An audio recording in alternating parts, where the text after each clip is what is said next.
And when we think about the mergers and acquisitions and kind of the consolidating of the financial advisor space, by all accounts, certainly by my account, we're still in the second or third inning of a 9-inning game. Hey, everyone. Thank you so much for joining the podcast today.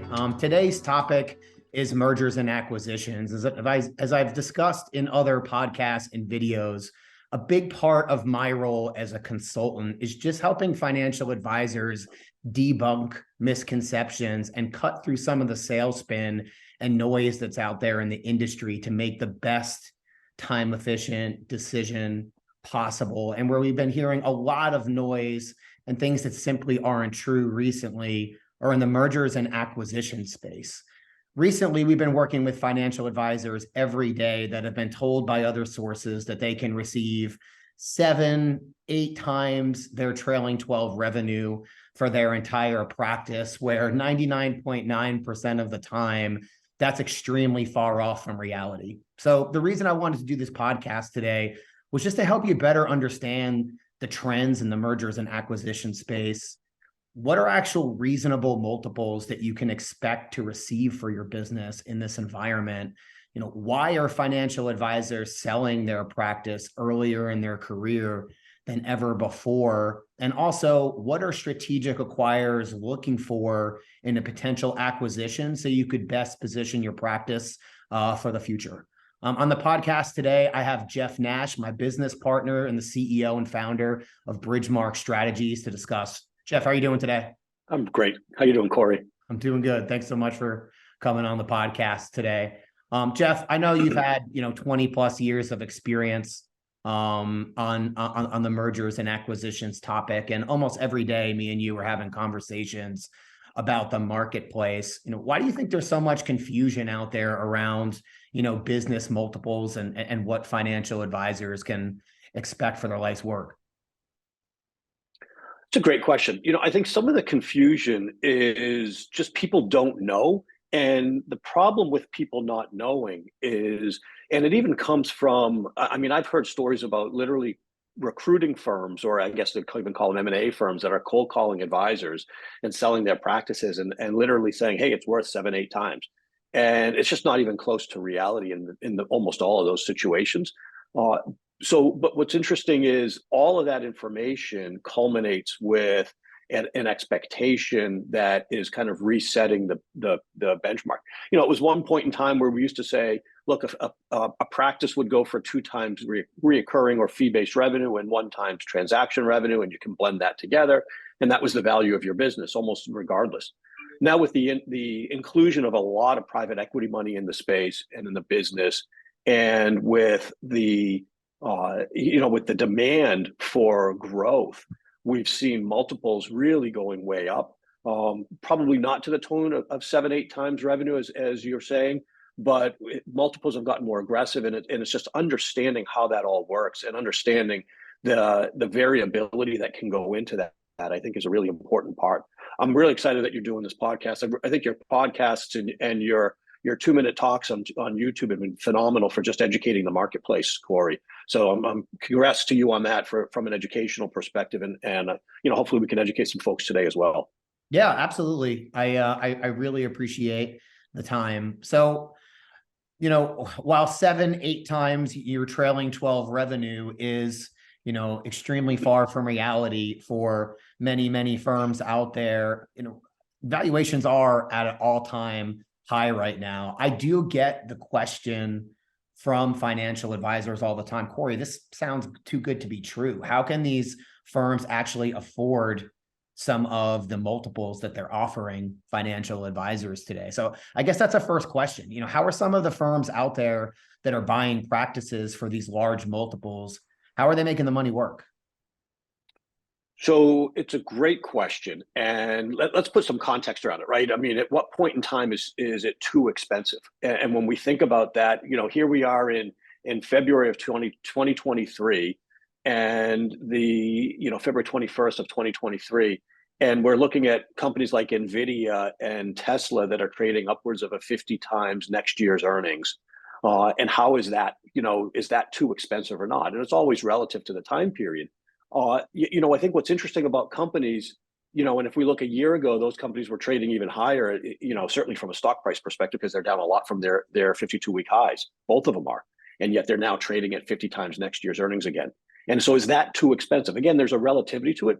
What we've seen with the massive amounts of private equity money, and now it's also not just private equity money, but also private family office money that's coming into the marketplace. The reason there's so much money coming into the RIA and broker-dealer and strategic acquiring marketplace, and the reason the multiples have gone up at these firms, is because of growth rate, right? So ultimately, when we think about an NVIDIA or a Tesla, it really comes back to these companies are growing at such a feverish pace that's why their stock price trades at so high. So when we think about some of these strategic acquiring firms that could be going at a 20 times EBITDA, 22 times EBITDA, even as much as 24 and 25 times EBITDA, which are unheard of prices. How is that possible? Well, because they're growing. We see them growing at 2 and 300% growth every 2-3 years. And when we think about the mergers and acquisitions and kind of the consolidating of the financial advisor space, by all accounts, certainly by my account, we're still in the second or third inning of a 9-inning game, right? So there's a lot more consolidation that's yet to happen. And that's why we're seeing so much institutional money coming into the space, which is pushing up price at the higher end. And beyond pushing up price at the higher end, that's also increasing price at the lower end because companies want to compete for that business. So when we think about, a typical $150 million financial advisory practice that's doing, $1 million, $1.25 million of revenue, in the past, that would have been maybe 2 times revenue. And it's certainly not today at 7 or 8, as we were talking about times revenue. But these firms are getting priced out at a multiple on EBITDA, right, which is really free cash flow. And if we then take that math of what's their top line revenue, what are their expenses, what is the EBITDA, and or just said, okay, it's just math. What does that same equation come to if it was just a top line revenue number? We're now seeing firms that the better firms 3 and 4 and even 5 times revenue. So still a far way off from 7 or 8, but a long way away from what was 2 times. And those numbers are really being sought after. And the way the companies are affording it is because of their growth rate, right? So their company stock is worth significantly more. They're growing the business itself. They're acquiring the business. They're acquiring the talent and the client assets. And then they're growing that business once it's on their platform at a much greater rate than it was growing beforehand. Mm-hmm. So all of that together is a long-winded answer to your question of how are they affording this? Well, they're affording it because they're able to drive efficiencies down into the business that allows advisors to be better advisors for their clients, more focused advisors for their clients, growing their business. And the overall acquisition strategy on top of that organic growth strategy is driving that growth rate, which then again, growth rate drives price. So that's really the formula that we're seeing in the marketplace. Awesome. I think another thing to add, Jeff, that I've seen a lot, a lot of people aren't getting a cash offer all up front for their business. There's a portion up front. There's performance bogeys on the back end. They're also getting potentially, offered equity in the buying firm as well. So the total multiples altogether, it's not an all cash offer. There's definitely some strings attached. Oh, no question. It's funny. I actually am just writing a blog right now of whether you should be getting cash versus equity and what's the value of equity, right? And so that's coming out, online, et cetera. But that's an important part of that discussion of, okay, what's the equity and what's the equity going to grow at? Is the equity of value? Going back to my philosophy, if I think about the next 5 years, and if we're in the second or third inning in a 9-inning game, then there's going to be so much consolidation and growth that, it's likely a lot of these companies are going to continue to do well, but there's always things to be leery of, right? Not everyone's going to do well. And when we think about that growth rate, when we think about how firms are able to monetize their own growth, right? That growth then comes from what becomes their next turn. And so having equity in a company, it's definitely feasible that company will grow at a fast rate and that equity will grow at a fast rate, but it's not a guarantee. And all things aren't created equal. When we think about helping advisors select the firms that they're going to, and from the firms and we think about how much equity they could take, certainly there's a willingness of what they'd be interested in taking, but we also think about, okay, what's the growth rate of this firm? How much debt do they carry? What's their historical growth rate? Have they solved for all three components of growth? Is it organic growth? Is it next gen growth? And is it acquisition growth? Or is it just purely an acquisition roll up on growth, which it clearly has a greater level of risk to it? So equity is highly valuable, especially if it's growing, doubling every 2 years, which we've seen in some of these cases. But it also could be riskier, especially as we start getting further into a more mature consolidation game. So Jeff, I think a lot of financial advisors, when they're having conversations with, recruiters or reading about multiples in the industry as well, you touched about it a little bit in the beginning of the podcast, but, can you talk about what EBITDA actually is, how a financial advisor can calculate that? And then also, after that, what are some of the multiples that they could expect out there? You talked about 150 million, but what about beyond? Yeah, I really appreciate you asking that question, because actually, as I was saying, EBITDA, I was thinking about it as not everyone even is speaking the same language. Yeah. So let's start with just some simple math, right? Most firms at this point are focused on revenue and assets under advisement, AUA, also called assets under management, but advisement's kind of the bigger number, where it's not just what's under fee-based and being managed, you're advising on all assets. A variable annuity could include assets under advisement, for example. And so when we think about the revenue and the assets, let's start with just revenue. And revenue becomes trailing 12 months revenue.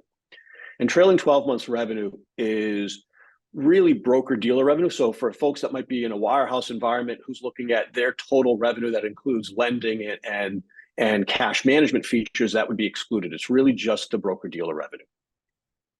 Now, what do we do with that number, right? So from total revenue, we will take expenses out of total revenue, right? And then when we think about the M&A space, compared or differently than a wirehouse check is just taking total revenue and putting a multiplier on it. In the M&A space, it's on this term called EBITDA. And EBITDA, of course, earnings before interest, taxes, depreciation, and amortization. And EBITDA is the way it's calculated for a financial advisory firm, starts with total revenue. Then you subtract out expenses. Expenses would be, if you have a broker-dealer, there's broker-dealer expenses. If you have your own independent RIA, there are expenses to manage that. If you're using somebody else's RIA or the broker-dealer's RIA, there are expenses related to that. And administrative, office space, many things. Wirehouse advisors aren't paying for these things, but there's a cost allocation, which comes down to, your gross margin. This is what we also call EBOC, new term. EBOC is earnings before owner's compensation. And so think about that as an advisor's gross revenue, not the firm's gross revenue, it's the advisor's gross revenue. If we have a $150 million producing firm that has 25% expenses, right? So let's just say it's generating $1 million of revenue for simple math. And it has 25% of expenses, which includes trading costs and technology and administrative and office space and all of those things that you have to pay for, whether directly as an independent advisor or through a wirehouse where the firm is paying for it. Your remainder is the advisor's gross margin, gross revenue. That's now what we would call EBOC. In the independent world, that EBOC number could be 65 to as much as 75, even in some cases even higher, even 80%. From this number, when we consider selling a business, we then subtract out what we would call replacement cost. Replacement cost is an advisor, even though that's their gross margin, that's 65, or we'll say 65, 70%, has two factors in that, or two components that make up that 70%. Number one is paying an advisor to service clients. And the second is being an owner of a business. And so on average, we would look at an advisor making, say, 30% to service clients. That's building new clients, that's doing the work as an advisor. That number could be higher, that number could be lower, that number could be a salary of $200,000. That's a variable number that is very fluid, but we'll use some averages to come up with that 30%. The remaining, in that earlier example, where you have 70% EBOC or gross margin, That remainder becomes 40%. That 40% is free cash flow. That 40% is EBITDA, all the same terminology. That 40% is what the strategic acquiring RIA firms that are private equity backed, that's what they're buying. So we, on average, will see that EBITDA ratio ranging from, on the lower end, 25 to 30%, and on the higher end, upwards of around 50%. That's what we typically see. Now, the multiples are a really important question. If we see in that earlier example, a 40%, or let's say a 50% EBITDA, keep the math simpler for me. If we see a 50% EBITDA on $1 million business with 150 million in assets, and that means after paying an advisor's salary, the business is still generating $500,000 worth of profit. In that example, we may see that business sell for 6 times EBITDA, 7 times EBITDA, or even 8 times EBITDA, sometimes even more. If we use simple math and we say, let's just sell at 8 times EBITDA, it's not uncommon to get 8 times EBITDA for that business, assuming important things such as there's a growth rate, right? The business should be growing, not dying. You know, if there is a next gen to help service those clients longer term after the advisor were to retire, or if the advisor is planning on staying around for more than 5 years. So those are factors that can get to that 8 times EBITDA. And we can talk about that in more detail, Corey, in a minute. Let's stay on the numbers. That 8 times EBITDA, again, if the EBITDA margin is 50%, 8 times EBITDA is simple math, that's 4 times revenue.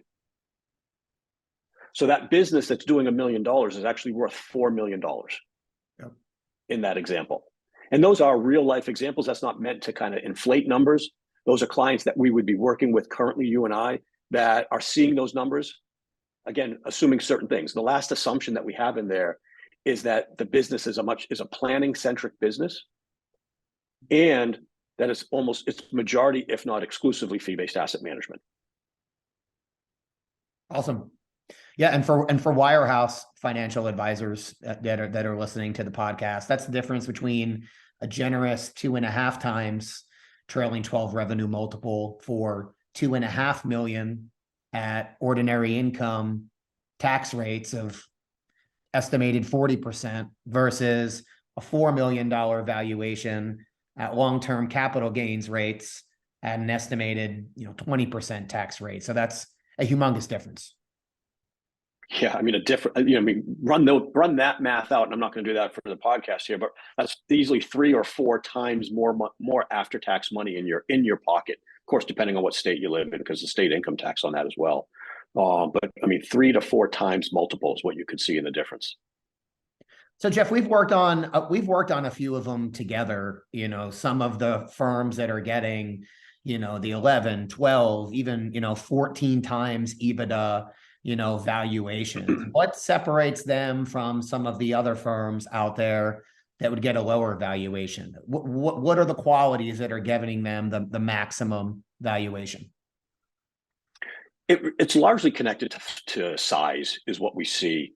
There tend to be some ranges that we'll see in the marketplace that can go up or down by 1 or even 2 turns. So what do I mean by that when I say up or down by 1 or 2 turns? If I say a price on average is 8 times, then is it possible to get to 9 or 10? Yes, it's definitely possible. Is it possible to get to 14 or 15 if the average is 8? Highly unlikely. We never can tell who's going to be a buyer that's going to be super aggressive and desperate to buy something, but highly unlikely for the vast majority of the buyers. There's a lot of price neutrality. They all end up in a lot of similar ranges typically, for obvious reasons, right? They understand the value of the business. So you end up with some similar ranges. So an extra turn or 2 is certainly possible, but it's largely price-based. When we look at a couple $100 million in assets under management, we're looking at 6 to 8, maybe 7 to 9. In the $500 million size, it's probably in the 8 to 10, possibly 9 to 11. In the $1 billion plus size, it just, everything shifts up a little bit more. So you're going to be in the 9 to 12, 10 to 12, potentially even 13 or 14 when we start looking up in the markets. What's really interesting as we start looking at those multiples, we're seeing from a year ago, right? Where a year ago, prices were off the charts. Everything was great. The economy was great. Interest rates were zero. It wasn't that, or practically zero. I mean, I could say started raising a little bit a year ago, but things were really humming along. What we have seen in the marketplace is, because there's still so much demand and because there's still such a focus on growth, is the price actually hasn't dropped that much. It has gotten more I guess I would say intelligent as it relates to how to price it. So we've seen more of a shift towards maybe a little bit less upfront, more on the back end, putting more growth measurements out there to get to those same numbers. But the pricing overall can still be very close to where it was a year or so ago in the marketplace. Again, there's more factors that can go into it. There's more variability that can go into it. But it's probably a little bit less upfront money that goes into it as compared to where we were a year and a half ago. But there's still a lot of really aggressive prices in the marketplace. For a high quality business, this is the part that, what can an advisor do about their business? And this is maybe something that we can spend a minute or two on. Because when I think about this, the high quality businesses today are incredibly sought after. And on the flip side of that, the non-high quality businesses, I literally are seeing these strategic buyers who you would think would buy almost anything are saying they're not interested. And the high quality businesses are those that are still growing. That's number one important element. If they've stopped growing over the last 1, 2, or certainly 3 years, then the price will dramatically fall. There still will be buyers interested, not as many, and it will be a lot more regionality. So you could find some of these national buyers that have 20, 30, 40, 50 or more billion in assets that are buying on a national scale. And if your business is falling and you're in a marketplace where they're not in, they probably won't be interested. If you're in a marketplace where they already have a presence, then they would likely what they call tuck you in to an existing presence, and you could get likely at least a good price or maybe even a better price with that tuck-in strategy. So one of the important messages here is, if you're 5 years away, ideally that's really probably the best time to start looking at this. If you're 2 or 3 years away and you've already started to kind of coast, you're a little bit late to the game. And so we should definitely have conversations. Okay, how do you maintain what you're doing and still maximize that price?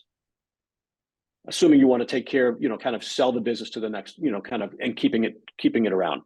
There's always a strategy that we always see from advisors that of course, advisors want to utilize, which is they're just going to milk the business. It's not necessarily the best service for the clients, but it's definitely something that advisors can choose to do and just milk the business. But the 5-year window is a really important window when we think about that. Being fee-based majority, being planning centric, and being growth and having time to still grow. Those are some of the key elements that will get you more buyers. And of course, more buyers become more bidders, and more bidders become better priced.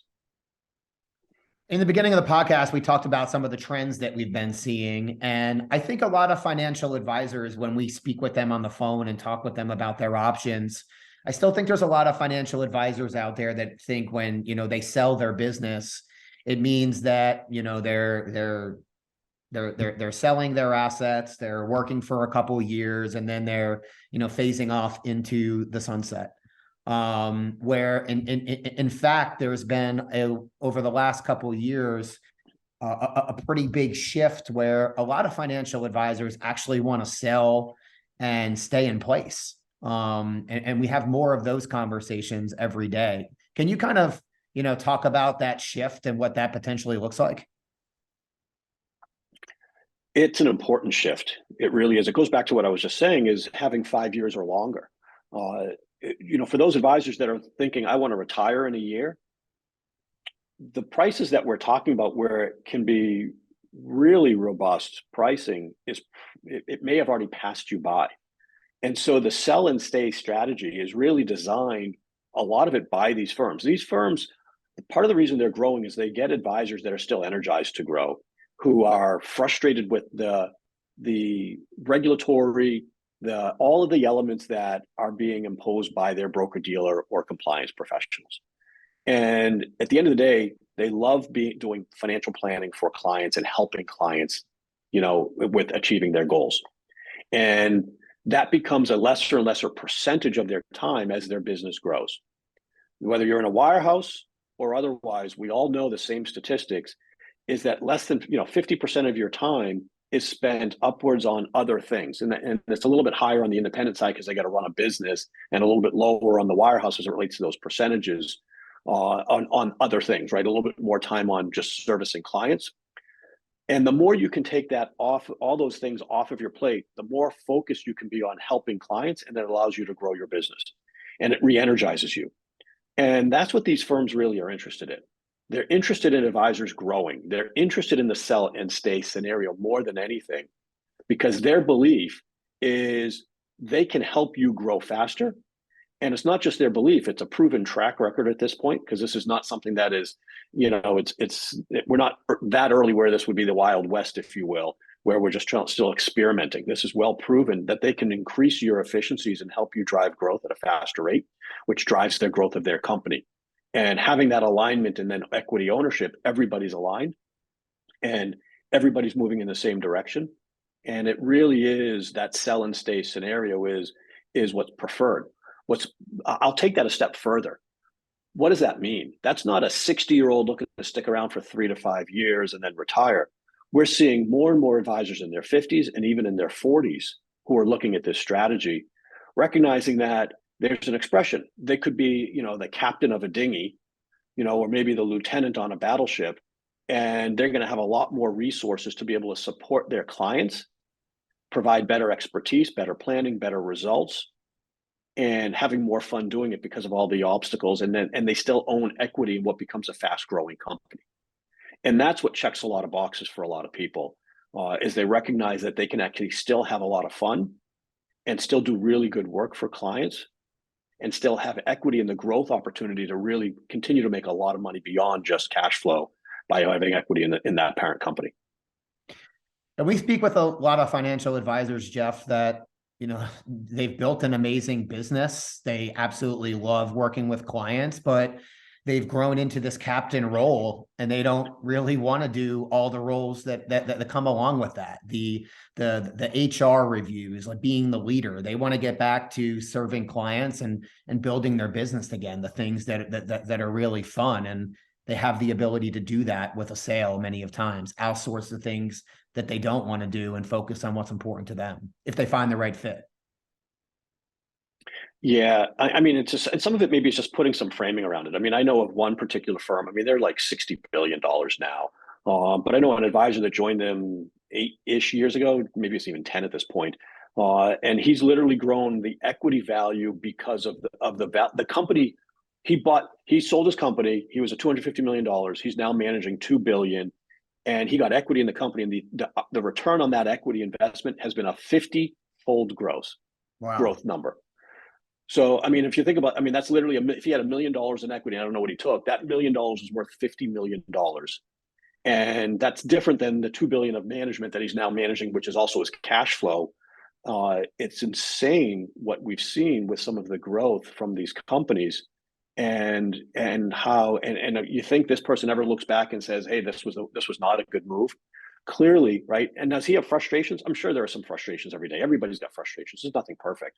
But overall, he's doing more things that he enjoys doing. He's actually increased his client minimum, so he's dealing with only $1 million plus clients, and he's just having more fun than he's ever had. And and he's done really well for himself, obviously. So it really is a story when you take away those distractions that become almost a pain on the business, and now you can focus, and you still have equity in this thing that you're doing, and you have you got a lot bigger team all driving towards equity. The only thing I'll say on equity, the one last thing, which may be a bit of a segue here, is for those folks out there that are going through this conversation, there's a couple things to think about. Number one is be careful on the amount of equity versus the amount of cash, right? Because there's a diversification strategy on some of this. Number two is make sure you understand the company that you have equity in. And number three, also understand that there can be share class differentiations in the equity pool, right? So does the private equity or family office or whoever the institutional investor is, do they have the same share class as the CEO? Do they have the same share class as you as an advisor who's been acquired? Those are important questions to ask and understand when you think about, equity distribution and Why?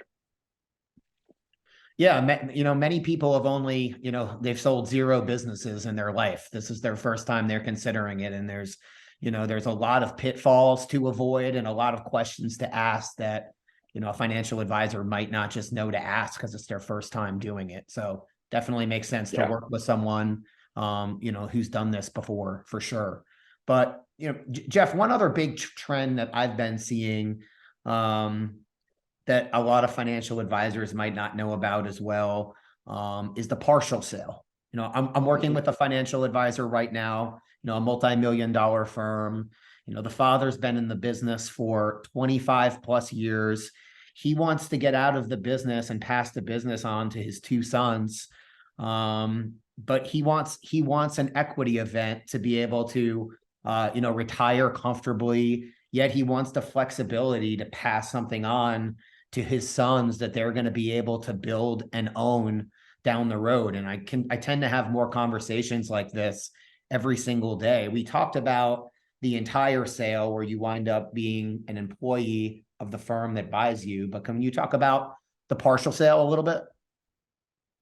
Yeah, absolutely. And I may come back to a different concept as it relates to what you're calling the kids is we all kind of call as G2 because it doesn't have to be the kids, obviously. Exactly. And in that scenario, it's any G2, right? Generation two, whether it's kids or non-kids, it's the principal has the similar challenge. And again, going back to firms that get better multiples, firms that have a G2 in place are absolutely going to get a better multiple than a firm that doesn't have a G2 in place. So not just the advisor's willingness to stick around and tenure and growth rate, but also having that next generation of advisor inside of their firm is an important piece to multiples from a strategic buyer perspective. As it relates to the partial sale, it's a great strategy. It's another way to solve, what becomes a common problem.